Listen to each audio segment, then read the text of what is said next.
दोस्तों एम्बापे के real Madrid वाले कॉन्ट्रैक्ट में कुछ जो है वो बोनसेस इंसर्ट किए गए हैं। आज की वीडियो में वो बोनस मैं आपको बताने वाला हूं। तो क्या रियल मैड्रिड के लिए एम्बापे थोड़ा सा एक्सपेंसिव पड़ने वाला है, बात करेंगे उसके बारे में। टर स्टेगन के लिए आया है ऑफर फ्रॉम सऊदी, और अपन बात करने वाले अल्फांसो डेविस से रिलेटेड एक अपडेट है। ये टेलर स्विफ्ट का क्या मामला चल रहा है with real Madrid, and obviously the 2 games भाई, कराबाओ कप का फाइनल एंड ऑब्वियसली आईएसएल में केरला ब्लास्टर्स वर्सेस गोवा। बात करेंगे इन चीज़ों के बारे में। Hey guys, welcome back to another video of AKG। Like नहीं किया वीडियो लाइक करिए, सब्सक्राइब नहीं किया सब्सक्राइब कर दीजिए, क्योंकि हम डेली 7:30 बजे आपके लिए फुटबॉल के अपडेट्स लेकर के आते हैं। कल मैंने दोपहर को 2 बजे जो है वो भाई बार्सिलोना फैंस के लिए एक डेडिकेटेड वीडियो बना करके डाली है, जहां पे हमने बात किया है कि भाई कौन सा मैनेजर परफेक्ट फिट रहेगा बार्सा के लिए। बहुत ही अच्छी टेक्टिकल एकदम डीप डाइव वाली वीडियो है। बार्सा फैन हो तो जरूर चेक करना जा करके। एनीवेज दोस्तों, वीडियो को चालू करते हैं बिना किसी देरी के। फुटबॉल की खबर एक जी के साथ। सबसे पहले लेट्स टॉक अबाउट भाई साहब यहाँ पे टेलर स्विफ्ट का जो है वो कहानी एट रियल मैड्रिड। सो टेलर स्विफ्ट का ऑलरेडी एक कॉन्सर्ट हो रखा था सैंटियागो बर्नाब्यू में, जिसके जो है वो भाई डिमांड को वापस से देखते हुए टेलर स्विफ्ट की टीम ने ये डिसाइड किया कि हम वापस आकर के जो है वो एक बार फिर से कॉन्सर्ट करने वाले हैं रियल मैड्रिड के स्टेडियम सैंटियागो बर्नाब्यू में। अब दोस्तों ऐसा क्यों उनका जो है वो भाई ये करना है, क्योंकि ऑब्वियसली जो है वो भाई यूरोपियन मार्केट में टेलर स्विफ्ट के फैंस काफ़ी ज़्यादा हैं, एंड ऑब्वियसली वहाँ पे जो है वो भाई अच्छा जो है वो स्टेडियम रियल मैड्रिड ने बनाई सेम चीज़ को करने के लिए। अब आप लोग बोलोगे कि जी भाई ये चीज़ अब क्यों न्यूज़ में जो है वो कवर कर रहा हूँ। मैं इस चीज़ को न्यूज़ में इसलिए कवर कर रहा हूँ क्योंकि दोस्तों क्या है ना, जब ऐसी सब चीज़ें जो है वो बार्सिलोना के साथ होती है, जब ऐसा अनाउंसमेंट कुछ बार्सिलोना के स्टेडियम में होता है कि बार्सिलोना के स्टेडियम में कॉन्सर्ट वगैरह किए जाएंगे, बार्सिलोना के स्टेडियम में ये होगा वो होगा फलान होगा ठिकान होगा। So many of the people comment से कि ये बार्सिलोना ब्रोकलोना हा हा हा हु ही दे डू नॉट सी कि उनके क्लब में भी ये सब चीज़ें जो है वो होती हैं, होते रहती हैं। इन सब चीज़ों में कोई बुराई नहीं है दोस्तों। स्टेडियम है, स्टेडियम में बहुत सारी चीज़ें होती हैं, बहुत अलग अलग इवेंट्स होते हैं, और वो एक अलग तरीका होता है फॉर अर्निंग कैश। और ये केवल ब्रोक क्लब्स या फिर जो क्लब्स फाइनेंशियल जो है वो भाई सिचुएशंस के साथ सही कोप अप नहीं कर पा रहे हैं, केवल वो होस्ट नहीं करते हैं, बहुत सारे क्लब्स होस्ट करते हैं, और सभी क्लब्स होस्ट करते हैं यार जिनकी पास अच्छा स्टेडियम कैपेसिटी है। बड़े बड़े स्टेडियम्स जो भाई WWE के मैचेस भी होस्ट कर लेते हैं, बड़े बड़े स्टेडियम्स जो है वो भाई NFL के मैचेस जो है वो होस्ट करते हैं। Santiago Bernabeu will be hosting some of the matches of NFL, and आपका जो है वो टॉटनहम तो करती है। तो ये सेम कुछ चीज़ें जो है वो अब आपको बार्सिलोना के स्टेडियम में भी देखने को मिलेंगे, ऐसी कॉन्सर्ट्स, ऐसी जो है वो अलग अलग गेम्स वगैरह होते हुए, सो दैट फाइनेंस जो है वो ज़्यादा से ज़्यादा क्लब कमा पाएँ। और ये पहली बार नहीं, बार बार होगा। तो just letting you know guys that this is something which happens world wide, and telling you guys that Taylor Swift is coming to Santiago Bernabeu. तो अगर कोई टेलर स्विफ्ट का फ़ैन है, मैं नहीं हूँ तो टिकट बुक कर लीजिए, जाइए मैड्रिड भी घूम के आइएगा और टेलर स्विफ्ट भी देख करके आइएगा, ठीक है। अगली खबर के ऊपर आ जाते हैं दोस्तों। बकवास अरे यार जी, चलो गेम्स के बारे में बात कर लेते हैं, ठीक है। तो गेम्स के बारे में बात कर लिया जाए तो 2 गेम्स देखने को मिला, लिवरपूल वर्सेस चेल्सी, और एक अपन को देखने को मिला FC गोवा वर्सेस बेंगलुरु। सो दोस्तों सबसे पहले लिवरपूल वर्सेस चेल्सी। भाई साहब लिवरपूल में जो इंजरीज हुई है ना, वो भाई अनगिनत इंजरीज है। मोहम्मद साला, सबजुलाई, और क्या है आपका डार्विन न्यूनेस, और क्या है आपका बहुत सारे प्लेयर्स इंजर्ड है भाई। पूरा मैं लिस्ट यहाँ पे लगा दे रहा हूँ, आप लोग देखिए। And hence Liverpool had to भाई साहब फील्ड यंग प्लेयर्स, बच्चों को जो है वो लिटरली जो है वो जर्गन क्लॉप उतारा था फील्ड में against Chelsea. Virgil van Dijk थे, एंडो भी था, और गोलकीपर भी बच्चा ही उतारा था जो है वो लिवरपूल ने। भाई साहब the performance which Liverpool gave defensively was brilliant. Attacking wise दोनों टीम्स उतनी अच्छी नज़र नहीं आ रही थी, क्योंकि लिवरपूल का डिफेंस अच्छा था और लिवरपूल का जो है वो अटैक थोड़ा सा ख़राब दिख रहा था, जिसके चलते जो है वो भाई गेम जो है वो एक्स्ट्रा टाइम तक जाता है। But before extra time van Dijk का एक गोल था जिसको रूल आउट कर दिया गया था वार की तरफ से। बहुत ज़्यादा जो है वो सुनने को मिला कि ऐसा क्यों हुआ, यहाँ तो कुछ ऑफसाइड नहीं था दोस्तों। कुल मिलाकर के वहाँ पे जो बंदा वर्जिल वैन डाइक को कवर करने वाला था उसको ब्लॉक किया था, तो वो जो ब्लॉक किया था ना लिवरपूल का बंदा, वो ऑफसाइड वाले पोजीशन में खड़ा हुआ था। तो ऑफसाइड वाले पोजीशन में खड़े होकर वो ब्लॉक कर रहा था, and hence he was interfering with the play. तो इसलिए वो जो है वो गोल ऑफसाइड रूल हो गया, वरना वो गोल ऑफसाइड नहीं था, ऑब्वियसली वो गोल था। बट एक्स्ट्रा टाइम में गेम जाता है, एक्स्ट्रा टाइम में जो है वो भाई चेल्सी बहुत थकी हुई नज़र आ रही थी, एंड फाइनली सेट पीस से फिर से जो है वो वीडी ने एक गोल मार करके लिवरपूल को भाई साहब कराबाओ कप जिता दिया। अब दोस्तों फाइनल का गेम और वीवीडी स्टेप अप नहीं करेंगे, खास कर कराबाओ कप में तो कौन करेगा। एग्जैक्टली वही होता है, कप्तानी बारी खेल करके जो है वो जर्गन क्लॉप को दूसरी बार कराबाओ कप जो है वो यहाँ पे वीवीडी ने जिताया। Brilliant news for Liverpool fans.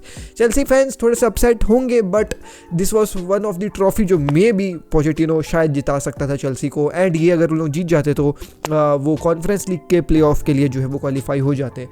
तो अब अगले season they won't be playing in any European competition, and और जो एक ट्रॉफी थी वो भी खत्म है, और लीग में आप लोग देख लीजिए उनका पोजीशन क्या है। तो जय हो पोचेटिनो देवता जी, जय हो आपकी। मैं तो पहले से कह रहा था पोचेटिनो सही आदमी नहीं है, लेकिन बस अब वही है ना, मेरा बॉल नॉलेज जीरो है दोस्तों अकॉर्डिंग टू सम पीपल, तो अब क्या बोलोगे।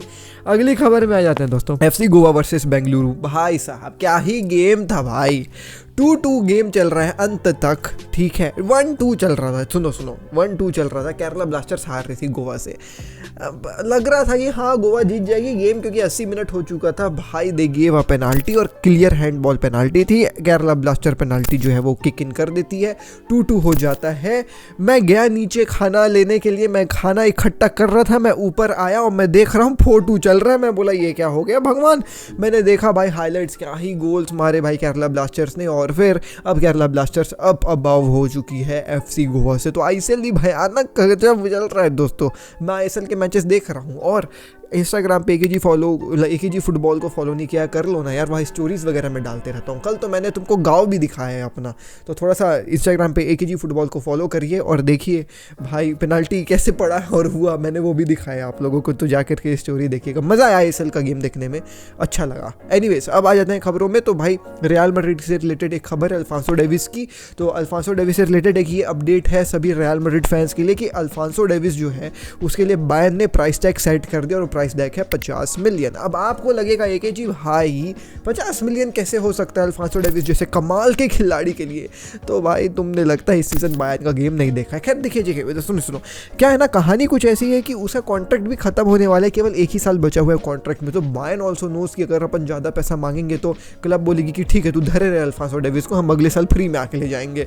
इसलिए बायर्न बोली चल भाई बस 50 मिलियन रख रहे हैं, देख लो थोड़ा सा नेगोशिएट कर लो। लेकिन द थिंग इज़ कि भाई अल्फांसो डेविस का फॉर्म भी उतना अच्छा चल नहीं रहा है बायर्न में।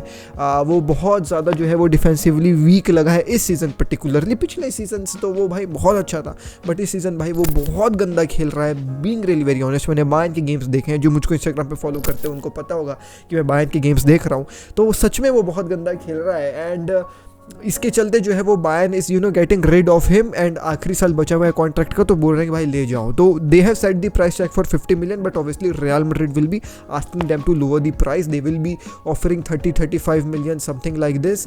तो हो सकता है अल्फांसो डेविस आपको रियल मैड्रिड आते हुए बहुत जल्दी नजर आ जाए, बिकॉज रियल मैड्रिड और अल्फांसो डेविस के बीच में ऑलरेडी अग्रीमेंट जो है वो साइंड है। अगली खबर के ऊपर आ जाते हैं, और वो है टर स्टेगन से रिलेटेड खबर।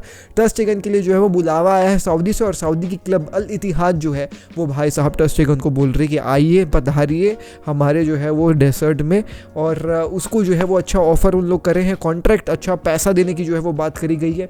एंड इतिहाद का जो स्पोर्टिंग मैनेजर है वो रामोन स्प्लैन है, ऐसे करके कुछ नाम है, जो बार्सिलोना का भी स्पोर्टिंग डायरेक्टर रहा एक समय, रामोन स्प्लैन्स ऐसे करके कुछ नाम है दोस्तों, ठीक है। तो वो बंदा जो है वो भाई वही है स्पोर्टिंग डायरेक्टर, उसका नज़र टर स्टेगन के ऊपर था। तो टर स्टेगन के लिए उन लोग जो है वो तैयार है, अच्छा जो है वो भाई ट्रांसफ़र फी भी देने के लिए और टर स्टेगन को अच्छी सैलरी भी देने के लिए।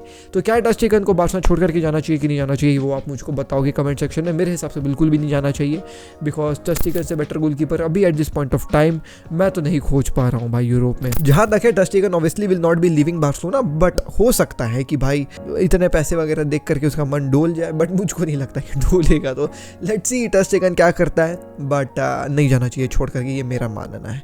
बट यार थोड़ा सा आखिरी चल रहा है, लेकिन क्या पता यार, गोलकीपर लोग बहुत आगे तक खेल लेते हैं एज वाइज, तो लेट्स सी क्या होता है। बट अब ये ऑफर आया तो है, अब देखते हैं क्या होगा। बट ऐसा भी समझ में आ रहा था कि कुछ लोग कह रहे थे कि फ्रैंकी डियोंग ट्रांसफ़र से पहले आप बात कर रहे थे रावो से, मतलब फ्रैंकी डियोंग के ट्रांसफ़र के बारे में बात चल रही थी, रावो के ट्रांसफ़र के बारे में बात चल रही थी, और कुंडे के ट्रांसफ़र के बारे में बात चल रही है, रफीने के। तो तुम लोग डिस्टेबलाइज कर रहे हो ड्रेसिंग रूम को, और अब जब सब चीज़ें जो है वो सब र्यूमर को जो है वो फ्रैंकी डियोंग मीडिया में आकर के दबा दिया, तो अब टर स्टेगन की बारी आ गई है।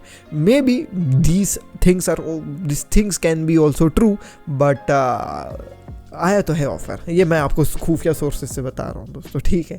अब आ जाते हैं दोस्तों आखिरी खबर में, और वो है एम्बाप्पे के बैलन डोर जो है वो भाई रिलेटेड न्यूज़। तो ऐसा माना जा रहा है कि जो रियल मैड्रिड का कॉन्ट्रैक्ट ऑफर किया गया है किलियन एम्बाप्पे को, उसमें एक बैलन डोर के लिए भी जो है वो क्लॉज डाला गया है। अगर रियल मैड्रिड में बैलन डोर जीत जाते हैं किलियन एम्बाप्पे, तो फिर जो है वो उनको एक्स्ट्रा 15 मिलियन का जो है वो as a award Real Madrid देने वाली है। अब आप लोगों को लगेगा कि भाई इसमें रियल मैड्रिड का क्या फ़ायदा अगर किलियन एम्बाप्पे बैलन डोर जीतेगा, तो भाई इनडायरेक्टली तो रियल मैड्रिड का ही फ़ायदा है ना, क्योंकि अगर किलियन एम्बाप्पे बैलन डोर जीत रहा है तो वो अमेजिंग सीजन करके आया होगा तभी तो जीतेगा बड़े भाई, और वो अमेजिंग सीजन किया होगा तो रियल मैड्रिड ऑब्वियसली ट्रॉफी जीती होगी ना बड़े भाई। तो ये दोनों जो है वो भाई इंटरकनेक्टेड है, एक प्लेयर का बैलन डोर जीतना और उस प्लेयर का जो है वो क्लब में अच्छा खेलना, और वो क्लब में अगर वो अच्छा खेला तो ऑब्वियसली क्लब जो है वो ट्रॉफी जीतेगी। तो ये काइंड ऑफ इंसेंटिव दिया जाता है प्लेयर्स को कि अगर तू बैलन डोर जीतेगा तो तेरे को हम पैसा भी देंगे। तो ये मोटिवेशन रहता है उनको अच्छा परफॉर्म करने का, अच्छा जो है वो ट्रॉफीज़ वगैरह कलेक्टिवली उठाने का, सो दैट वो इंडिविजुअल बैलन डोर भी जो है वो उठाए। तो ये 15 मिलियन का ऐसा माना जा रहा है कि कॉन्ट्रैक्ट में लिखा गया है। और मैं कुछ आपको एम्बाप्पे से रिलेटेड अपडेट दे रहा हूँ, तो वो ये है दोस्तों कि everything is set between both of the parties. Kylian Mbappe को जो है वो भाई सब्स्टिट्यूट भी किया गया था जब PSG हार रही थी 1-0, और ऐसा होता नहीं है जब PSG हारती है तो किलियन एम्बाप्पे को कभी सब्स्टिट्यूट नहीं किया जाता, बट उसको सब्स्टिट्यूट किया गया। एंड लुइस एनरिके आकर के कहते हैं कि यू नो व्हाट, हमको अभी नहीं तो कभी किलियन एम्बाप्पे के बिना के, मतलब किलियन एम्बाप्पे के बिना खेलने का भी जो है वो भाई आदत बनाना पड़ेगा ना। तो ये उसका ही एक स्टेप अप प्लान था कि भाई अपन को आदत बनाना पड़ेगा एम्बाप्पे के बिना खेलने का। तो तुम समझ रहे हो ना, like everything is side between these two parties, and Mbappe will be coming to Real Madrid, no worries दोस्तों, नो वरीज। तो ये मैंने आपको जो है वो रियल मैड्रिड की कहानी बता दी। जाते जाते बार्सा फैंस अगर आप रुके हो तो एक चीज़ आपको खुशखबरी दे रहा हूँ, एथलेटिको बिलबाओ से हमारा अगला मैच है, और वो सैन मामेस स्टेडियम में ही होने वाला है, जो एथलेटिको बिलबाओ का क्लब का स्टेडियम है। And away fixtures Atletico Bilbao के साथ ऑलवेज ट्रिकी होते हैं, और उन ट्रिकी फिक्चर्स को और ट्रिकी कौन बनाता है? Nico Williams. तो निको विलियम्स को आज एक गेम में रेड कार्ड मिल गया, जिसके चलते जो है वो अब हमारे खिलाफ वो नहीं खेलेगा। तो जय माता दी। ठीक है दोस्तों, मैं मिलता हूँ आपसे अगली वीडियो में। जय हिंद, वंदे मातरम। आज के बालों के प्रस्तुति के लिए थोड़ा सा माफ़ी चाहूँगा क्योंकि मैं शैम्पू लगा लिया और मेरे बाल इधर उधर फेंका रहे हैं। ठीक है, चलिए मिलता हूँ, बाय। डीएनए भरा है खून में, फुटबॉल की नॉलेज दिमाग में, चैनल भरा के जुनून से। फुटबॉल की खबर एक जी के साथ, फुटबॉल की खबर एक जी के साथ, फुटबॉल की खबर एक जी के साथ, फुटबॉल की खबर एक जी के साथ।